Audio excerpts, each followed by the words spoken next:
Hi, and welcome to another episode of Ask Astronomer, live stream of UTA Planetarium. My name is Levent Kürdemir, and in the studio, program coordinator Jim Bader is with me. As always. As always. And our top fans are here. I can see Brexton. Hi, sir. Good to see you. And Lamia is also here. Great to see you too. And I see a lot of people. That is great. So maybe we can get a lot of questions to answer today. And today is, can you remind me the day of? Today is September 22nd. September 22nd. Is it something special about today? That is very special for our planet. Does everybody in the chat know what today is? What makes today special? Well, we call this day equinox. You could have waited. You could have waited, Levin. We could have let them answer the question. Equal nights. Wait. Equinox. I'm pretty sure, I don't know Latin, I don't speak Latin, but I'm pretty sure equinox means equal night. Am I wrong about that? That should translate into equal day. I guess so. Are you sure the day and the night are equal in the same time? Well, not exactly. But for one given second, and that's actually coming from not the length of the day and night. That is actually coming from the position of sun in the sky. Yep. Because we know there are two different guides in the sky astronomically. They are important. They are equator and ecliptic, right? And all right, welcome to Space Force. I'm reading some of the comments. And Social Security money. I didn't relate that. Was that a mistell? Is that one of the importance of? All right, let's go back to the subject. Astronomically, why September 22nd? And by the way, this is not always September 22nd. don't mark your future calendars with September 22nd because it happens usually between September 20 and 23 Last year each year. was the 23rd, I think, right? Yes. I do think last year was the 23rd. If you just transport me to outside, I can show you where the sun is. So right now the sky looks this way, and the sun is sitting on the corner, on the intersect of a circle in the sky called ecliptic and another circle in the sky called equator. Equator is, we know what equator is. Equator is the imaginary, the circular line that divides our planet into two pieces, and the north side is called northern hemisphere and the south side is called southern hemisphere. So similarly, equator line also divides the sky into two pieces, and the north part is called the north latitudes or north section of the sky, and the bottom side is south. So right here, the sun today on September 22 in 2021 is sitting at the intersect point, and that means at this intersect point, the sun will follow the path. So if this is east, it will rise from the east and follow a path along the equator today and reach at the highest point, which already reached. It is the noon time, and then it will continue towards west direction and it will disappear in the evening. So when this happens, when the sun moves along the equator line, the length of the day and the length of the night is very close to each other. So that's why we call it like equal day, equal night. So what's going to happen after September 22nd? So the sun will move towards the bottom of the equator. I mean the equator, and then, like as you see, October, it will be right over here. Small little Jump glitch. somewhere. You did. You jumped. You got enormous. All right. So in that time, the sun will follow different path, which is going to be below the equator. And if you just look at the geometries over here, below the equator, there is less distance for sun to complete its path in the daytime sky. That's why the days are getting shorter and shorter. And in the summer months, the sun is well above the equator, and there is going to be a longer distance for sun to achieve in the daytime sky. So the summer days are going to be longer than the nights in the summer. So that's why we have the lengths of the days and times are changing. So, and you are probably already noticing that the sunset is getting earlier and earlier. It used to be like 8:39 in the summer months, and now at the time like 7:30, the sky is already getting darker. All right, I don't mind it. I mean, the weather today. Oh my goodness, the weather today in DFW, Levant. Whoo! It feels so good outside. It is nice, isn't it? So, It is just. I mean, it was 63 degrees in the morning for the first time over a long time. It I felt felt like a crisp. little chilly. I know, it was wonderful. I was so happy about that this morning.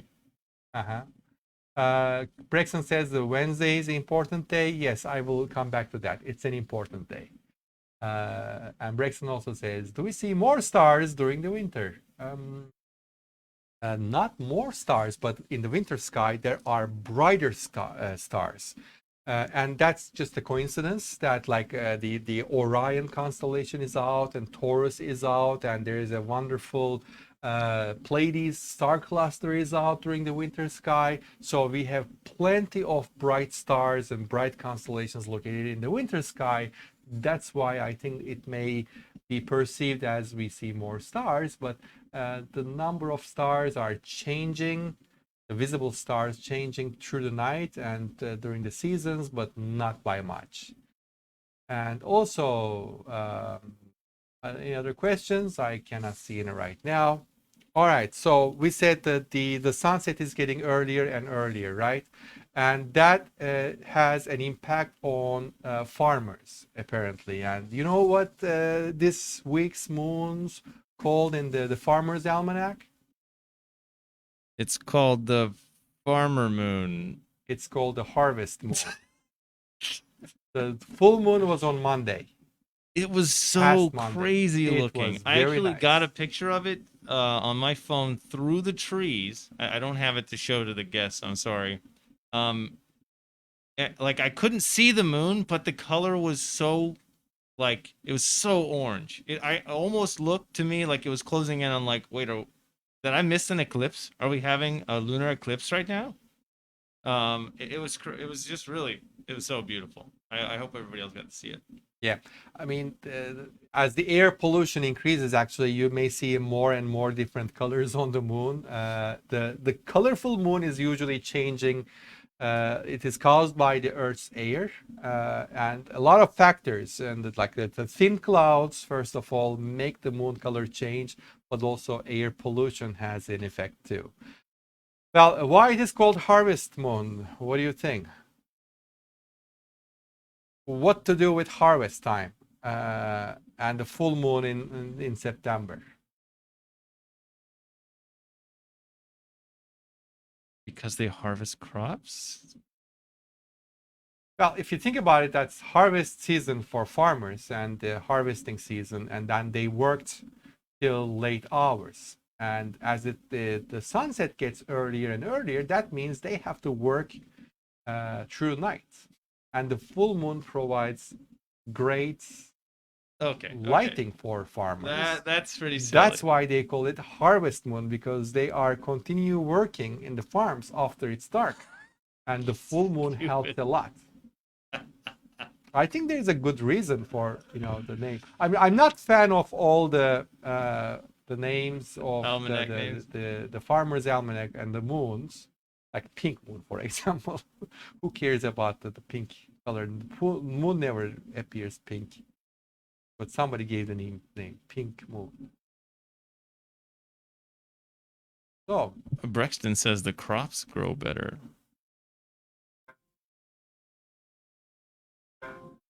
I don't relate anything to the growing better part, but uh, there's a little bit sunlight reflected towards Earth. I don't know if that makes any significant effect, but I don't think so.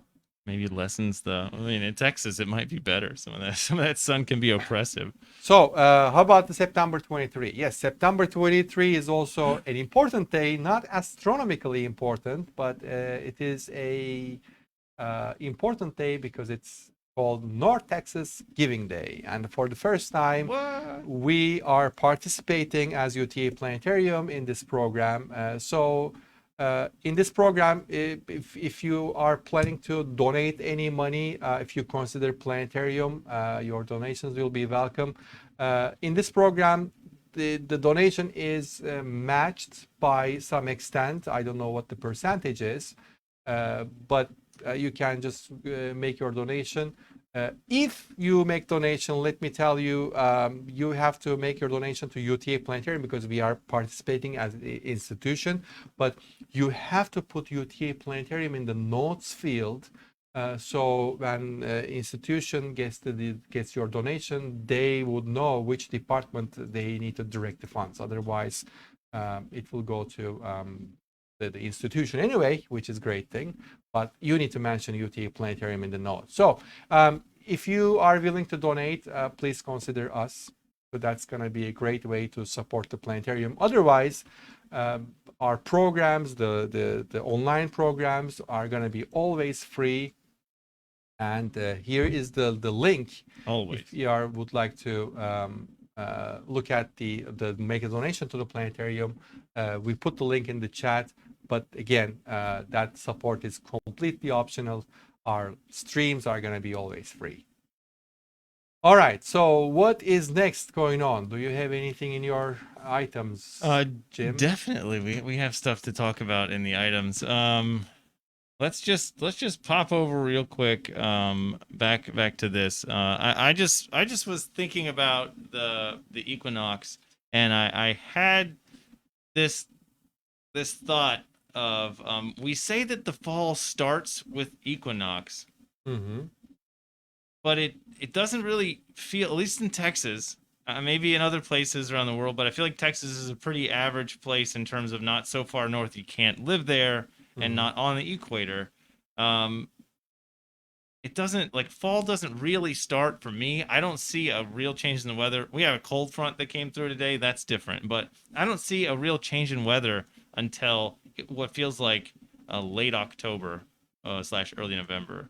It Mm-hmm. doesn't get cold here until February. So it always kind of bothers me that we have the equinox, we say that fall starts, but the deepest part of fall for me doesn't happen until like I don't know, early December. Do I feel like it's fall here? I feel like the seasons are off from the equinox. I feel like we should shift them. Maybe I'm wrong. Well, the astronomically, there are four markers for the sun in the quarter. So that is where the equator intersects with ecliptic twice. One is over here in September, and that the next one is going to be on the extension of this line. It's going to be in March. So and that's going to be the start of spring, and the start of summer is the where the sun reaches to the highest point in the ecliptic. That's going to be about around June 2022, and there's going to be opposite one in the winter. The lowest point on the ecliptic is going to be on December 21st through 23. So, and that's going to be the start of winter. Um, well, there is also, of course, the seasons are directly related to the position of the sun in the sky, and especially the tilt of the axis. But the local temperatures are not directly related to that. I'm saying local temperatures because we may feel different weather in Dallas area, and somewhere in Arizona and somewhere in New York are going to be experiencing different weather, different temperatures, different wind conditions, etc. So if we look at the local temperatures, there is a lot of other factors come in, like the wind and pressure and the humidity, etc. But what we are feeling is most of the time local temperature, and I think there is a shift. That's true, but again, that the biggest contributor is the weather related events, not the astronomical events. Brexton is coming in hot with some comments here. Mm-hmm. Do you want to go ahead and take a read on those? At least the one in all caps. Absolutely. Love this weather on fair day and any exhibits at the fair related to planets. I never seen one. I've been to State Fair a couple of times in the past, but I did not see any, especially like probably you may see if exists the old Dallas Planetarium when on the grounds of the State Oh, Fair. you can see the building all right, You but you can see can't the go building, in. right? Well, there used to be a planetarium inside the State Fair area, Fair Park. And that planetarium was a smaller planetarium. It was, I think, a 40-foot dome with some number of seats that I don't remember. It was a small planetarium, yeah, but it served for a long time, many years. You Uh, can't go in it. You just get to see the building at the fair. yeah, and as far as I know, the building is still there, but all the planetarium equipment, including dome screen, was taken down. Um, but that was an interesting planetarium. It was very nice. It was Well, also there was an Omni theater too. yeah. Well, Brexton, don't worry about working on the Dallas one because we should be opening soon, and we have some upgrades. We're working on upgrades today, so Yes. could be big news in the future. Why would you need another planetarium in the area when you have the best one? All right. I can jump into my stuff if you want to, or at least bring it up. We have an update. I need to have a little sound effect so that you can hear me echoed, but you could imagine the word echo updating several times. On the Artemis missions, those of you who don't know what Artemis is the new mission to the moon. I'd like to say it's kind of like Apollo, where the Apollo missions weren't. Apollo wasn't just the capsule. Apollo wasn't just Apollo 11 or a rocket, right? The Apollo missions had tons of features inside of it. They had lunar landers. They had in orbit missions. They had the missions themselves. They had the capsule. Lots of things that went along with it, but it encompassed a bunch of stuff, and there's a lot of progress that went up to it. Artemis is the same way. It has tons of steps along the way, some of which have already begun, and we've kind of mentioned them in the past. So Halo, or the habitable lunar orbiter, that is part of Artemis. Anyway, we got a new update today, and it's kind of neat to I guess, to announce this, but the rover event. Look at this. How does this rover make you feel? It's very boxy. I think so. It's kind of reminiscent of the trash can robots from Star Wars. I don't know if anybody knows what I'm talking about. But it really looks like a trash can robot type thing from Star Wars to me. I'm trying to find a good picture of it real quick. And they're called gonk droids. Does anybody know what I mean? Lamia is asking why it is named Artemis. Do you have any information? I do. Do you know why? All right. It's called Artemis because Artemis was the sister of Apollo. Because Artemis's primary goal is to put the first woman and first non-white person on the moon, which they did neither of those things. Nor did they even let those people in the Apollo program. We kind of touched on that a little bit months ago with Wally Funk and other topics we brought up. But yeah, that's why they call it that. I think it's pretty monumental, and hopefully sends a good message that women should be in STEM more. They should be included.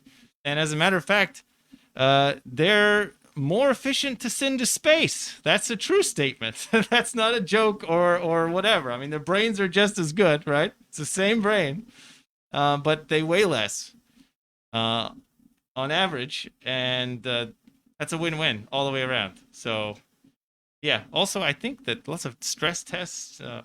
Women on average do better under stress than men. I would never have guessed that. Anyway, that's why they call it Artemis. Kevin says Wally. Yeah, it kind of looks like Wally. R2D2 throwback. Here, I'm going to get a picture of a gonk droid, Levent, real fast as we do that. Hopefully that answered Limia's question. The gonk droid. Here's a picture. This should work just fine for everybody. Let's see. I'm going to cover you up, Levin. Are you ready? All right, yes. Do I go on the other side? Maybe. No, you're good right there. I'm working on it. Anyway, Lamia says lighter. On average. Anyway, I thought this was really neat. But with the rover, they didn't just announce that the rover, because we did know about this rover called Viper. Viper itself is just an acronym, as always. It stands for the Volatiles Investigating Polar Exploration Rover. Do you want to take a guess why they call it? Sorry to cover you up. Why they call it the Volatiles? If its main mission is to look for water. Any guesses? Especially from the audience, specifically from the audience. Did you notice? I just thinking, the rovers are getting more and more popular for space missions, as you've seen. So I think this is going to be the future, just exploring the entire solar system with rovers. I mean, it's safe. Rover can't, if something goes wrong with the rover, nobody's gonna lose, a mother, brother, sister, father, whatever. That's not gonna happen. So you just lose a piece of metal And also, rovers can do better job than humans on some on the things. Yeah. surface because they can last longer than humans. They consume less energy than humans because you have to just send somebody with a lot of oxygen and food, uh, life support systems that is pretty expensive to run. And the rovers, I mean, as soon as you just flip up the panels and charge the batteries, and they just go for decades sometimes. If they're anything, it is definitely resilient. All right. Brexton says, watched the live feed on Mars for 2 hours yesterday. Where are the Martians? Where are the Martians? That's one of the, I think, the most interesting question for the last decade. Where are the Martians? Did we find anything? Well,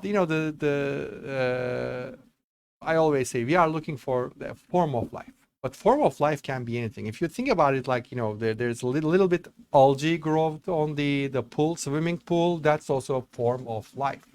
And sometimes we see like algae on trees and all over the place. So what we know so far about Mars is there is no life on the surface.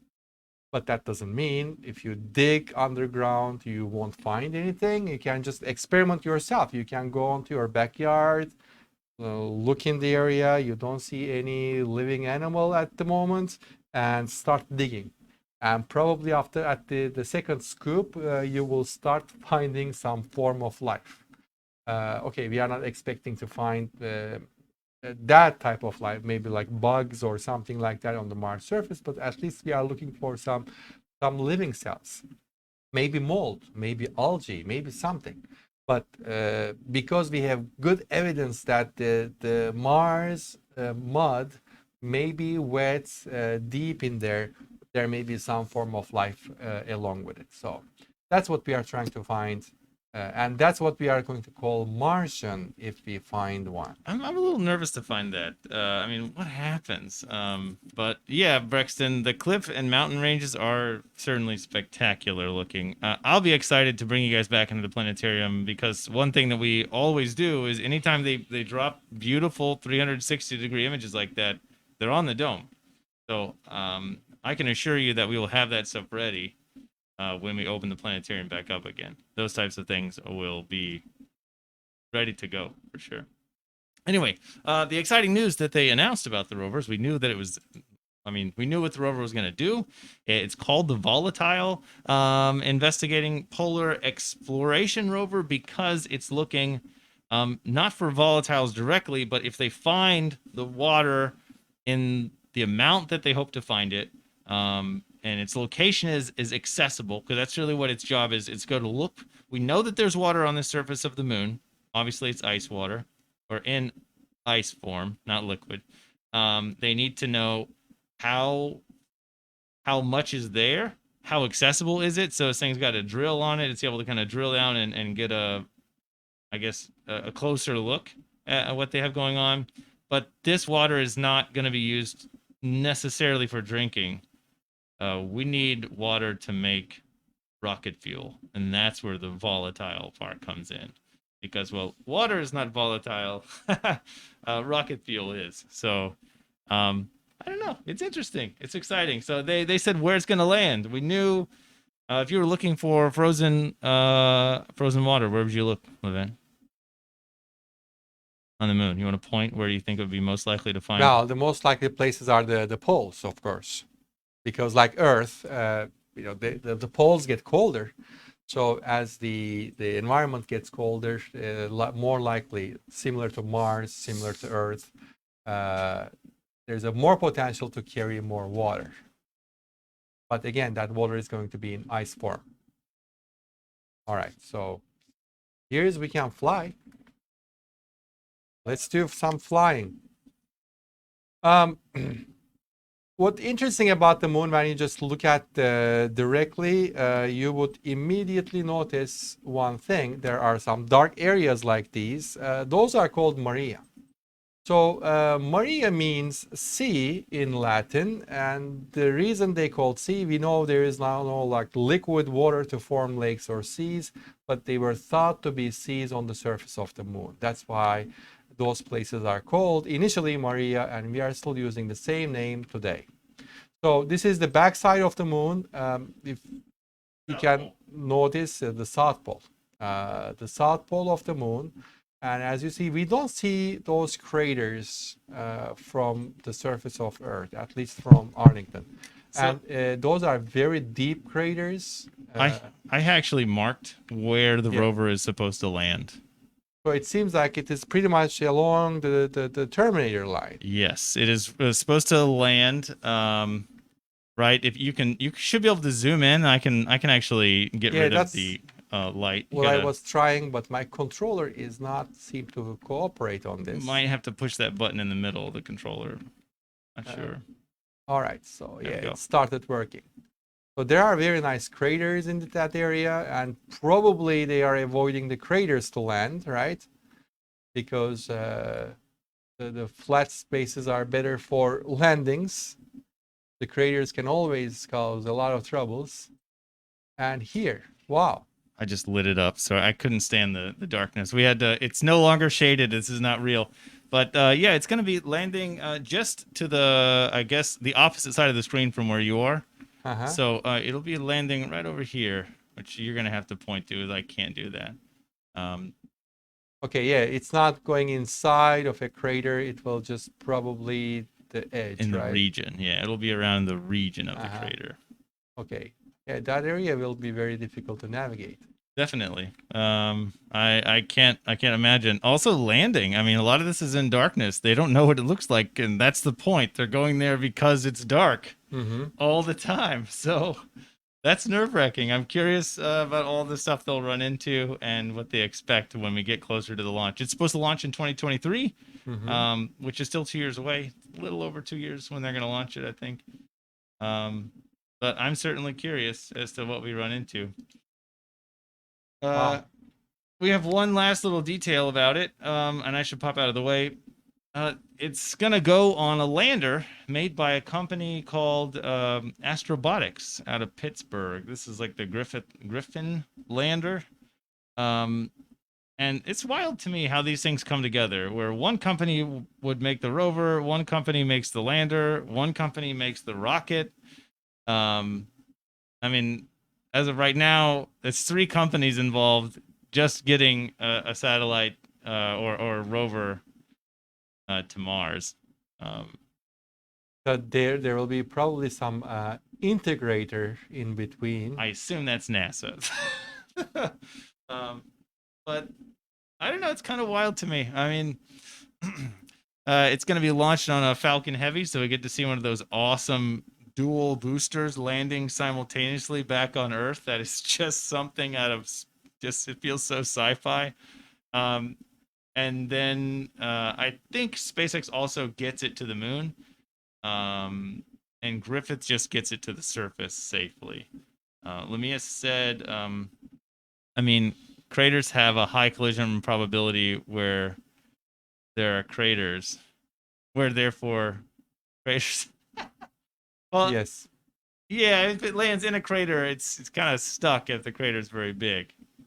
Am I wrong on that? I mean, how's it's a bit Well, small? I think the collision risk is pretty much if you are on the side facing to Earth, you are pretty much shielded. There is less collision risk or just impact risk from space.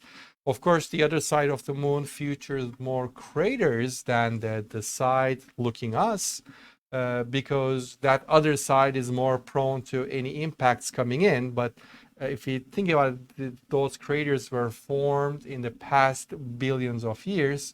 um, Still there are collisions happening today, but the rate is not as much as like 1 billion year ago. So I would say the risk of a meteor finding its way and finding some like a rover located all over here and impacting it directly is not very likely. I mean, it's possible, but the risk is very, very low. Given that the number of impacts the moon is getting today per day per Imagine hour. how devastating that would be. Like the I chances mean, are that would so be a very low. bad coincidence, and So low. that can happen to us. But how many of us were hit by a meteor from space? I Some mean, people have been. some of We the talked about meteors that. do not burn in the sky completely, and they fall as a meteorite. But like, how many people were hit by one of those? I need to get some pictures gathered for that. We did a meteor stream almost a year ago, Levent. Might have been more than a year ago, but we have some pictures of people who have been hit by a meteor. That's crazy. Well, there was I think the house in New York, right? The roof got ripped off by a meteorite, and the garage, the car was damaged by it. There's been a couple of instances where it hit like something or structure that we're aware of. There's like, yeah, there's a car that got hit, and somebody in their house, the meteor went through the roof, bounced off a wall or something, and then smacked them as they were sleeping on the couch. Wow. I mean, they were fine. They just had a big old bruise. There's pictures of the bruise. I'll just have to gather them for another time. Yeah, on Earth, they also, if the meteor is big enough, it explodes at one point, and if it is close to the ground, it releases a shock wave and creates a bomb effect. So it is the same thing. A huge TNT bomb exploded in your area. If you remember the Russia meteor some time ago, I think that was the last biggest one I remember. That resulted in a lot of shattered windows around, and one factory roof was collapsed by that event. Yeah, I got here I got you. Duck. That's the Russian And another Chelyabinsk. impact of this video is funny as it is, when this event happened, Russians released or flooded YouTube with the videos. And all the videos were taken from cars. And we were wondering, like, how come? Like, is everybody carrying camera, continuously recording camera in their cars? It turned out, yes, for insurance purposes, a lot of Russians carried continuously recording camera on the dashboards. And then we started seeing a lot of dash cam cameras in the United States. But before then, the dash cameras probably wouldn't readily available, accessible by people in the United States. Yeah, a lot of people carry them. It's So, more common now, I think. I mean, we learned something out of an astronomical event. All right. Well, Levent, All right. that does it for my news Okay. today. I think it's time to wrap up, and we are starting our YouTube stream this Friday. And you can also find us on YouTube and subscribe. And we'll continue these Facebook live streams at same day, same time, Wednesdays, 1 p.m. We'll be here on Facebook, and we'll be on YouTube on Friday. If you would like to just watch us on YouTube. What time? What time? Please come. What time did we decide for that? The time is going to be announced. To be announced. Okay. All right. So see you next week. All right. Bye-bye.